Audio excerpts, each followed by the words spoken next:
Hello. Just as I said that, somebody decides to go bark and growl. It is Traci Schobel, also known as a creative professor. I'm in my backyard, seriously contemplating putting a filter on this video. I wanted to, my hands are all covered in paint. I wanted to share a conversation I had this morning with my classes, with you, about protecting your mental health and how important that is. We all, as I'm recording this, it is Monday, February 2nd, 2026. And last Friday, there was a huge dump of Epstein file documents, millions and millions of them. And so over the course of the weekend, people are, going through and they're reading them and they're sharing them and they're reposting them. And it is impossible to not see it if you're on social media. And I was telling my students, I'm like, it's a fine line between needing and wanting to be aware of what happened and what's going on and protecting yourself from getting overly immersed in them. You, I said to them, are the only one who can influence, who can protect your mental health. And that there are two ways that we do that.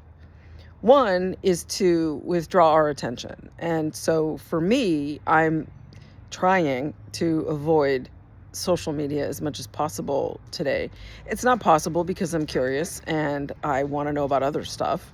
Last night was the Grammys, thank goodness, and we had some interesting fashion choices to talk about, and some musical dramas and all of that, which distracted it for a little bit. But the truth is that most of the people watching this, we can't do anything about it. We don't have a time machine. We can't go back and protect the people that were hurt. We're not in a position of power to influence the outcome of any of this. So we're just running around being horrified by all of it. As well we should, but not to the extent in which it drags you down and immobilizes you in your life. So withdrawal of your attention from the unpleasant things is the first step. But then also replacing that with something that's a good outlet. Okay. So I told my students, I was like, video games is a good one if you're a gamer. I'm not. But my second husband and two of my kids are.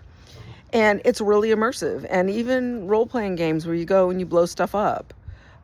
You shoot. That's a good outlet for your aggression, to get that sympathetic nervous system to have an outlet. But let's say you're not a gamer or a particularly aggressive individual. Reading, novels, fiction in particular are good. Writing. I started another novel this weekend. I started a Substack for a novel that I started a while ago because I would rather be in a different world right now, right? Painting. Last night I painted a piece that represented anger. And today I painted one that represented, it was really pretty actually, it's prisms and all of that. Prism, not prison. And I'm playing around with new techniques. And for those of you who have friends, I don't, but those of you who do, having a good social support network, having people to talk about other stuff, who can hang out. The way to avoid using drugs and alcohol and other substances to numb out is to find another outlet or another way to change your state. Music is a really, really good one. Sammy says, petting your dog. Petting your dog is a good one. She said, I'll be your emotional support pet. But seriously, she's not wrong. Petting your dog, petting your friends. Like I said, music can absolutely change your state. Exercise is a good one. All these things are things that you have to intentionally and consciously do when times get tough like this. And then finally, let me just say to you what I said to them, which is every there are cycles in life that get like this. Every generation has horrifying things. So that's what this is right now. When I was, 20, the AIDS crisis was, in full effect, and people were treating homosexuals horribly. And when my parents were 20, it was Vietnam and Watergate. And when their parents were 20, it was World War II and the Holocaust. And when their parents were 20, it was something else. Prohibition, I guess. I don't know. But every generation has these things that are horrible, and the people treating each other awfully. And you look and you're like, what is wrong with us? And since we can't change our external world, behavior is a function of the person and the environment. Very often you can't change the environment you're in. So you have to change yourself.